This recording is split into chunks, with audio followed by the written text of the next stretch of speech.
नमस्कार दोस्तों, कैसे हैं आप लोग। आई होप ठीक होंगे। मैं आयशु वाइस हाजिर हूँ आज एक नई कहानी के साथ। हमारी कहानी का शीर्षक है बेटी का गौरव। गांव के एक छोटे से घर में रघुवीर और उनकी पत्नी के यहाँ बेटी का जन्म हुआ। बेटी के रोने की आवाज़ सुनते ही रघुवीर की आंखों में आंसू आ गए, लेकिन आंसू एक खुशी के थे। उन्होंने अपने दोस्तों और रिश्तेदारों को मिठाई बांटी और बेटी का नाम आरती रखा। रघुवीर एक साधारण किसान थे। आरती उनकी इकलौती संतान थी और उन्होंने हमेशा उसे बेटे की तरह पाला। आरती के बचपन में उसकी हर ख्वाहिश पूरी करना रघुवीर का लक्ष्य बन गया। वह उसे अच्छे कपड़े पहनाते, पढ़ाई का पूरा ध्यान रखते और यहाँ तक कि स्कूल में उसकी हर प्रतियोगिता में भाग लेने के लिए उसे प्रोत्साहित करते। आरती पढ़ाई में बहुत होशियार थी। उसकी हर परीक्षा में प्रथम आने की खबर से रघुवीर का सीना गर्व से चौड़ा हो जाता। लेकिन जैसे जैसे आरती बड़ी हो रही थी, रघुवीर के मन में एक चिंता घर करने लगी, उसकी शादी और दहेज। गांव की परंपरा थी कि दहेज के बिना शादी करना मुश्किल था। रघुवीर के पास सीमित जमीन और साधन थे और उन्हें डर था कि उनकी प्यारी बेटी कहीं इस सामाजिक कुप्रथा का शिकार न बन जाए।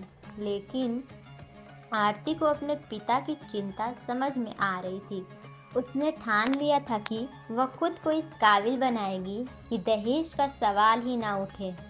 उसने जी जान लगाकर पढ़ाई की और एक बड़ी प्रतियोगी परीक्षा में टॉप किया। जल्दी ही उसे एक नामी कंपनी में नौकरी मिल गई। आरती की सफलता ने पूरे गांव में तहलका मचा दिया। अब हर कोई रघुवीर से उनकी बेटी की तारीफ करता। इसी दौरान एक रिश्ता आया। लड़का पढ़ा लिखा और समझदार था। उसके और उसके परिवार की सबसे बड़ी बात यह थी कि उन्होंने दहेज लेने से साफ इनकार कर दिया। शादी बड़े धूमधाम से हुई। जब आरती और उसके पति ने विदाई के समय रघुवीर के पैर छुए तो उनकी आंखों से आंसू झलक पड़े। उन्होंने कहा, आरती, तुमने मेरा सिर गर्व से ऊंचा कर दिया। आज हर पिता को अपनी बेटी पर गर्व करना चाहिए। इस घटना ने गांव में एक नई शुरुआत की। रघुवीर की कहानी और आरती की सफलता ने गांव के कई परिवारों को यह सोचने पर मजबूर कर दिया कि दहेज सिर्फ एक कुप्रथा है जिसे बदलने की ज़रूरत है।